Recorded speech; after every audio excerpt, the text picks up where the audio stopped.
Well, I too would like to say thanks for the presentation. It looks like there's a lot of hard work and effort involved in putting something like this together. But you know what I can share with all of you is that at PGV, all we are focused on is geothermal energy generation, and we are aware of minerals being mined. I am a little familiar with the with the facility that's doing Warren Buffett's doing. That's gone through several different ownerships, according to the folks in Reno, and I'm also aware that in the Salton Sea, Cal Energy actually built a zinc plant. They used the geothermal fluids, and they actually manufactured zinc ingots. But that went out of business, I think, after several years of operation. So for us as a company, ORMAT, PGV, again, we're focused on renewable energy, with geothermal and recovered energy being our expertise area. But since we're looking at all facets of renewable energy, this is one thing, the mining of minerals, that we continue to monitor and are always interested in opportunities. And, you know, I mean, quite frankly, when I was listening to all of this, I'm sure everyone else here felt the same way. You don't know if it's fact or fiction, right? I mean, I got to be real honest with you. But, you know, I was going on my smartphone, checking out different things, and, you know, they seem to actually check out a lot of the information. Not all, I mean, because, you know, there's a lot of information that you guys brought up, but at least the bits that I tried to check out, you know, they actually were confirmed. And, you know, this kind of borders on conspiracy theories, right? But, well, some, I mean, Can I just say that 1 second? That everything that we... Not saying we're breaking the rule. If he has a question for you. Yeah, I mean, you know, it could be argued, you know, depending on, you know, how you look at PGV and what they're extracting. But quite frankly, whether it's a weakness or a strength, I happen to be a conspiracy theorist, you know, in many regards. So, you know, I just wanted to say that's very interesting, the information that you brought up. But basically what I wanted to say is, you know, I went back upstairs to just double check on something else that I couldn't access on my smartphone, and it was the Hawaii Revised Statutes. And, you know, because a lot of what the two of you talked about related to how we can capitalize on all of this, you know, as a state. And so there is a provision, it's Chapter 182 of the Hawaii Revised Statutes, where the state of Hawaii has reserved all of the mineral rights in the state. You know, there's, of course, some provisos, conditions to all of that. But it also provides that the Department of Land and Natural Resources can contract away. And I'm kind of, you know, paraphrasing this thing, you know, because, you know, I can't recall exactly what it says.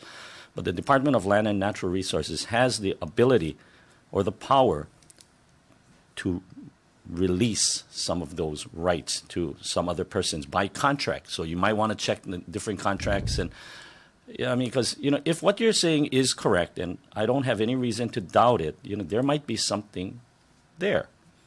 But, you know, we can act perhaps as a support or investigative type unit, but really all of the action is at the state level. You know, I just told you there is a state statute regarding mineral rights and the state's reservation thereof, and what the Department of Land and Natural Resources is empowered to do within the context of that. So you might want to go check there, okay?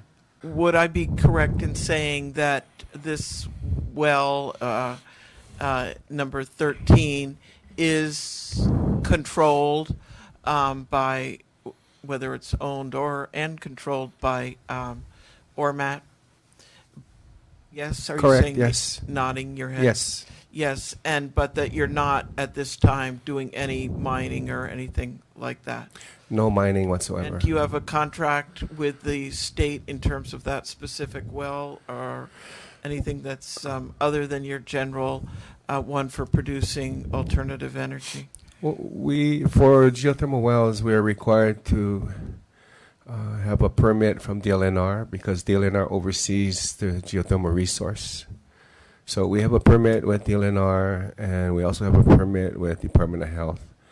And also under the county permit, we are allowed to drill wells. So it's not specific to this number 13 well, but it allows us. I mean, we have permits from those three entities, and also from the EPA. Okay, so my issue is really going back to what Councilmember Chung brought up, and that's the statutory, the state's rights to all minerals, which is in every deed, at least that I've seen.